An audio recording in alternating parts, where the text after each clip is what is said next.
Hey, all you literary legends and luminaries. I'm Julie, and welcome to a very catty episode of Booksmart. Today's book is a memoir called Poets Square, a memoir in 30 cats by Courtney Gustafson. I will gladly admit my bias right away because you know how much I love animal books, but that doesn't mean I always love the book. I just go into the book expecting greatness. Well, I am keeping Poets Square, and if you've watched Booksmart in the past, you know I don't keep many books at all. It's a definite keeper.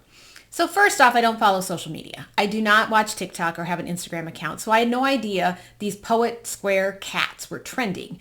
While I'm a little disappointed that this book was born from social media, much like many of the books I read that were podcasts or some other trending medium, it didn't matter because the book was that good. Gustafson blends her story with that of her cats, and she's a good writer. An incredibly unique memoir that is cat-centric while at the same time not just about cats, if that made any sense. So here's the gist of the book. Gustafson and her husband move into a rental house in an area called Poet Square. Just the name itself is charming. And unbeknownst to them at the time, they move in. This neighborhood is full of feral cats, at least 30 of them. Gustafson names them, cares for them, even though in the beginning she has no idea what she's doing. And then when her cat Thanksgiving video goes viral, she becomes an internet sensation. She starts helping other cat-infested neighborhoods, rescuing kittens in precarious situations, which becomes her life's work. But as I said before, the book is about so much more than cats. So let me introduce you to my feral cat, whom I named Pretty Kitty. He was so skittish, so my apologies that I don't have a better picture.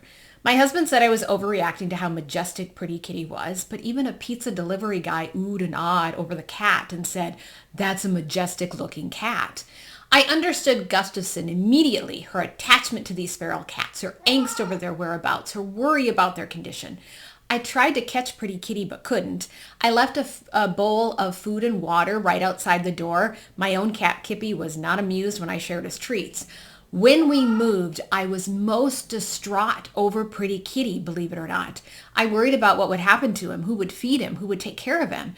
It was very irrational, especially with all the other stuff that was happening in my life at that moment, but I truly worried about Pretty Kitty. So I get it. And it's so uplifting to know that there's this whole network of cat people that feel the same way. Maybe I should join social media. I have so many kitty cat tabs marked in this book. I had no idea where to start, but I've pared it down. Part of me just wants to read the whole thing and make that my Booksmart episode because it's just so delightful. I loved it that much. But let me read a bit from the beginning, when Gustafson has started caring for the cats. They don't park in their carport, turning that into a shelter area with beds and toys and food for the cats. She names them these charming names and starts to understand their personalities. And here is what she describes. It's cute. It was like a reality show, the way some of the cats who had been fighting were suddenly friends, the way I would realize one day that one cat was another cat's mother. There was a clear patriarch of the group, Sad Boy, and he had a clear female mate, and sometimes the other female cats would try to oust her, try to move in on Sad Boy. And no one watches a reality show just for the content. You watch it so that afterward you can gossip about it, text your friends who are also watching to talk about the big twist at the end of this week's episode. I would ask Tim if he had seen that Stephanie, the black cat, was now hanging out with Dr. Big Butt, the huge orange one. Monkey is playing, I would text him, with Rihanna. Lola's in the driveway. She's hissing at everyone, but Francois doesn't seem to care. MK is watching from the roof. There's a new Siamese cat. Haven't seen Christian Dior, but he's probably next door. Tim tried very hard to care. He liked the cats, always stopped in the driveway to rub his hand over the little heads of whoever was around, but he had not become enamored by their antics the way I had. He wasn't keeping up with the reality show. I felt like I was watching a program no one else had access to, and I needed someone to understand. I wanted to share a photo on Instagram and get the response I was looking for. Is that BB and Mr. Business sharing a bed? Okay, so I'm sorry, but that is so relatable. If you can't relate to the cats, though, okay, maybe you can relate to her rationale for posting. So let me read you this for all you posters out there and really think about why you do what you do and see if she's hit on anything. So she shared this reality show on Instagram, and I never questioned why. It felt like the most I had ever cared for another creature, the greatest lengths I had gone to keep someone alive. Afterward, it felt like maybe I was just bragging. Haven't plenty of people fed a stray cat in their driveway without posting it online for praise? Did I need strangers on the internet to tell me that crawling under a truck each day made me good?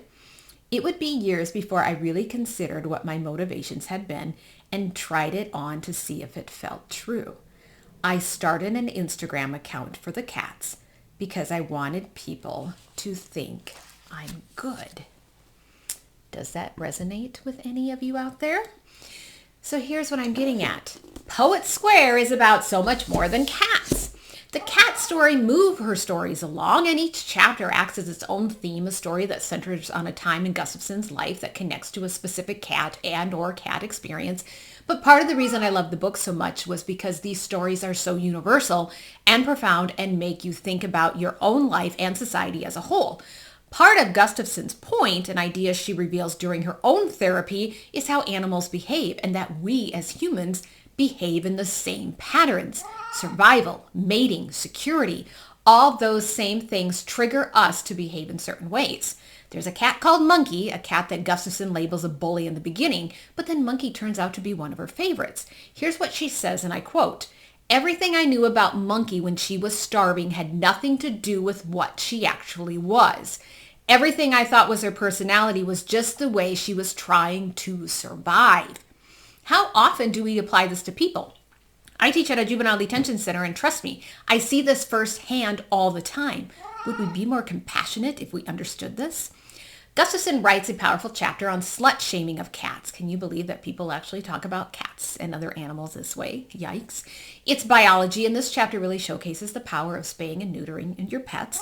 Gustafson easily relates this to being a woman. Sad Boy and Lola is one of the most delightful chapters I've ever read about two cats that care for each other. Of course, Gustafson applies this to her own life and relationships. Gustafson is at least 15 years younger than I am, yet I can relate so clearly to her academic experience. She writes about Bubbles, and Bubbles is a cat she had before she moved to Poet Square. She had just started a PhD program, and she was hoping for a fresh start to her academic life as well as her social life. She quickly became disenchanted with it and realized some horrible truths about our academic world. So let me read you this, just because I connected to it on such a level. I knew that the only way to succeed in academia was to be exceptional, and exceptionalism turned out to be a lonely thing to believe in. Only one of us could get the coveted assistantship that would pay the bills for a semester. Only one of us could win the year's teaching award. Only one of us would get the tenure-track job at the end of it all, and this wasn't an exaggeration. There was something like one tenure-track job for every 300 new PhDs. It was a simple fact of capitalism, an open secret, that most of us would not succeed. All the program brochures I had pored over before deciding on a school had touted their literary communities, their academic mentors, the shining photos of diverse groups of students with their glasses and their laptops gathered in beautiful brick rooms. In reality, any sense of community felt antithetical to all of it. There could only be one of us. I believed in rugged individualism, and I believed in it fiercely, doing it all myself, never asking for help. Wasn't I here in this PhD program because I had beat out so many other people? Hadn't I escaped my hometown because I had been the best? Someday I was sure I would look back at all my years of lonely suffering and know they had gotten me to the top. I believed that. Whew, I can only imagine how much worse it has gotten over the years. I know my master's degree doesn't mean a thing. It truly was a waste of time and money. I would not encourage anyone to get a higher degree unless you're a lawyer or a doctor or a scientist. Certainly don't do it if you're going to teach, especially with AI and online teaching. Anyway, Bubbles is somewhat of a heartbreaking story because Gustafson has to make a tough decision about Bubbles, but I'll let you read that for yourself. The chapter called Mothering made me cry, about MK, one of her cats, mothering a full-grown cat, and reading about Gustafson's mom and her cancer was heartbreaking. Gustafson writes about how quickly and how much money she made from her Thanksgiving cat video. It's a little bit envious, I have to admit. Dr. Big Butt, who was named from Bob's Burgers, which I giggled at, but she should have named one of her cats Big Baby Pudding Snatcher. But anyway, that one is a difficult chapter to read. Animal books all end up like Bambi at some point. But I have to read you this because it is so touching and it captures the cats and what they can teach us about life. Watching Dr. Big Butt on that cheap mat, that tiny piece of fleece, I realized that he probably had never felt a soft surface before in his life. Before that, he had slept every day on pavement or curled in the dirt. That first time he stepped onto the mat, he blinked like he couldn't believe it, that anything could be so soft, that anyone could be so kind. Giving a stray cat his first soft bed. I couldn't name the feeling I got, but I knew nothing else would ever compare to it. Knew I would do whatever I could do to feel it again. Knew it would be worth any amount of grief. Oh, that is such a beautiful paragraph. We take so much for granted. Okay, so now we need to really get serious. We need to talk about this. When Gustafson first starts posting online, people start sending her food for the cats. They ask her what she needs and they deliver. The cats have all kinds of food, bed, toys, you name it, they got it. As Gustafson branches out and starts rescuing cats and helping other cats in other neighborhoods with feral cats, she notices that these cat neighborhoods are never in rich parts of town, but usually in more poverty-stricken areas that have high levels of homelessness. She begins to help the people there, and she posts about what the people need. Let me read you this, and I really want you to think about what it means about our society. And just really, I mean, this is you have to think. You really have to think about this one. The fancy feast I kept in my car to feed the trash cats was all donated, sent to me from my Amazon wish list from people all over the world. My followers on Instagram had fallen in love with the cats at Desert Palms just as I had. They had seen Dump Truck and Mr. Trash rummaging for food near the dumpster, Krusty waiting in a dumped cardboard box for a meal. Whatever we needed for those cats, new water bowls, more treats, cans of tuna to entice them into traps, people bought. When I added dog food to the wish list for Cliff's dog, someone donated instantly. No dog should go hungry, the gift note read. I started adding other things to the wish list: blankets, bottles of water, hand warmers, and first aid supplies, trash bags. I wanted to share supplies with the people at Desert Palms too, and I wrote a long Instagram caption about all the need we were seeing in the neighborhood, about how it wasn't only the cats that were suffering. It was something of a bellwether when I saw this many cats struggling to survive. It almost always meant that people were struggling to survive too. By then, my followers had shown that they could donate thousands of pounds of cat food overnight, could stock an animal shelter with months' worth of supplies, could raise thousands of dollars for a cat who needed vet care. But the items I had added to the list for people, winter hats, wool socks, protein bars, and soup, didn't move. No one donated them. Why was it so much easier to feel compassion for the cats? I spent a lot of time watching Dump Truck, who had grown sleek and shiny after months of good meals, as he played in the bushes. He walked with his butt high in the air like his back legs were a little too long. The cats were innocent, uncomplicated in their needs. They hadn't made any bad choices that had led them to this parking lot life. It was easier to feel that people deserve the harm in their lives. What had Dump Truck done to deserve this? What had Dump Truck ever done wrong? Just let that sit. Why are we so ready to blame people for their circumstances? Yes, sometimes it is their fault, but sometimes shit happens. And without connections or the means to deal with the shit that happens, I don't know. It's something to think about. But I love how Gustafson writes about the community efforts, how they start all working together. It's really powerful. It's just too bad those outside the community don't bother to help.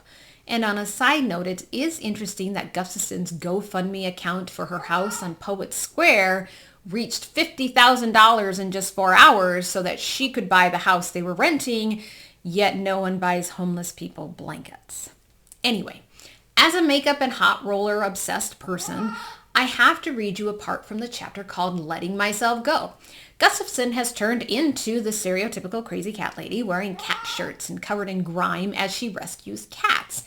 She used to obsess over her appearance, criticizing all that didn't measure up. And here's kind of what she begins to learn about it. As saving cats occupied more of my time, I started giving up everything that felt superfluous. Okay. As saving cats occupied more of my time, I started giving up everything that felt superfluous. Straightening my hair, shaping my eyebrows, shaving my legs. The image of myself I had kept in my head. my precise and abiding understanding of how other people saw me, it got blurry. It felt like an accomplishment for most of my life to be in complete control of how I looked, to have an exact image of myself in my head and to know how to manipulate it, which meant that the more cats I saved, the more I got involved in the community, the more I spent my energy on anything other than myself, the more I felt like I had failed at something. I couldn't even picture myself anymore. In my mind, I was still 22 and perfect. In photos, I looked middle-aged and surrounded by cats. At some point, I started to wonder if I was just a pile of cats in a trench coat. It was somehow easier to picture. A pile of whiskers and fur stacked on top of itself, formed into the vague shape of a person, than myself, an actual human form, which I seemed not to recognize anymore. It was jarring to realize that my appearance had changed and I had barely noticed it. When had my hair gotten so frizzy? When had I gained 10 pounds? When was the last time I shaved my legs? I texted my friends, all of us women in our 30s, grappling with a lifetime of being made to understand that our appearance, our youth, our beauty, our appeal to men was the most valuable thing about us. That we were steadily declining commodities, that we should be clinging to our beauty as it left us like a receding tide. I texted, "I've really been letting myself go." Yes, what time we've wasted. I still waste it, but not quite as much. It is about control. It always has been. So on the next page, she talks about needing the attention, needing to look good for men, needing to be recognized for our accomplishment. So here's something for all you social media people, and I quote, "That was how I did everything, how I conceptualized my entire existence as performance, as something other people were watching, something other people were judging, something I could document and trade in for feelings for validation." See what I mean when I say this book is about so much more than cats. And now let's talk about algorithms. You know how much I hate them, how much I blame them for the current state of our world, the political divisiveness, the ignorance of society. These algorithms are destroying your lives and you don't even know it. They are manipulating you. So I have to read you this because they're only getting worse and nobody seems to care while they click away on their social media.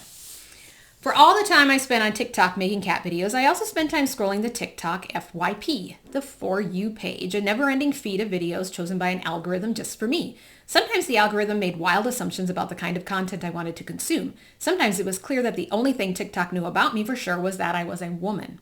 Every day I would get videos about anti-aging routines, videos about hair products, hair wash methods, makeup products, skincare, teeth whitening, eyebrow microblading, manicures, how to analyze my face shape, how to analyze my body type, how to know if lip filler was right for me, a hairbrush that would make my hair shinier, a serum that could take years off my face, a serum for sun damage, a serum for skin brightening, a serum to make my pores invisible. I should be dermaplaning and ice rolling. TikTok videos taught me the names of all the lines forming on my face. Crow's feet, smile lines, nasolabial folds. The lines between the eyes are called 11s. There's a product for that, TikTok told me, and I watched videos of women younger than me stretching long pieces of tape across their foreheads before bed. All of it, the obsessive skincare, the 10-step hair routines, the names for bodily flaws I hadn't known existed, was branded as self-care. Things I should be doing for myself, things I was failing at. It all felt true to me. There was still a 20-year-old inside me who understood the world through obsession and control, through male validation and the ability to mold myself to fit the exact shape of it. And it also felt false to me, horribly false, malevolently false, at best a way to keep a woman spending money, and at worst a way to keep us distracted and pliant, too busy staring at our pores to notice anything else in the world. I'm telling you, algorithms are the devil. Gustafson writes about animal hoarders and all the ways people help, although sometimes it's not quite helping, like giving cats hot dogs. Yet the lengths people will go to care, the time and the money and the effort people make, there's something priceless about it, profound and hopeful, that humanity still is inherently good, minus the algorithms, of course. You have to read Poets Square. Each chapter is its own little valuable lesson. Yet Gustafson doesn't preach, she doesn't criticize. Her beautiful writing style melds together her cat experiences with her life experiences while addressing bigger world issues.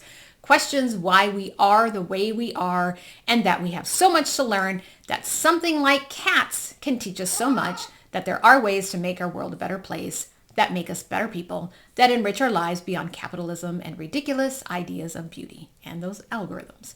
We waste so much time on that which doesn't matter, on stuff that actually makes our lives worse, like algorithms. Poets Square will make you think about the world in which you live, and that is what makes it such a good book. So let me end with another excerpt, just because I have to. I had begun to value my moments with cats, not only as escapes from myself, chances to forget completely that I existed in a physical form, but as a way to inhabit a truer sense of myself, a version of myself where I looked however I looked and it didn't matter. The cats didn't care. Rubbing my index finger along Benz's soft belly, the size of a kiwi, his hearty purr echoing, his tiny gray nose, his little animal noises. It was the cats in my driveway, the cats I've trapped in neighborhoods all over the city, the cats I've saved and the cats I've failed to save, that prevented me from having an identity crisis as I reached my 30s and felt less attractive. Who cares? I find myself thinking, looking in the mirror at how my eyebrows have grown uneven. There are little animals out there. There are people depending on me. There is suffering and pain. There is care and affection. There are bright, thriving spots of hope in the world. There are soft, small kittens purring under my thumb. And I'm supposed to care about how I look? I'm supposed to trace the wrinkle forming between my eyes and feel like I've failed. So I'm going to find a permanent spot for Poets Square in my bookshelf. And thanks for watching. As always, my goal at Booksmart is to get a little bit smarter, one book at a time.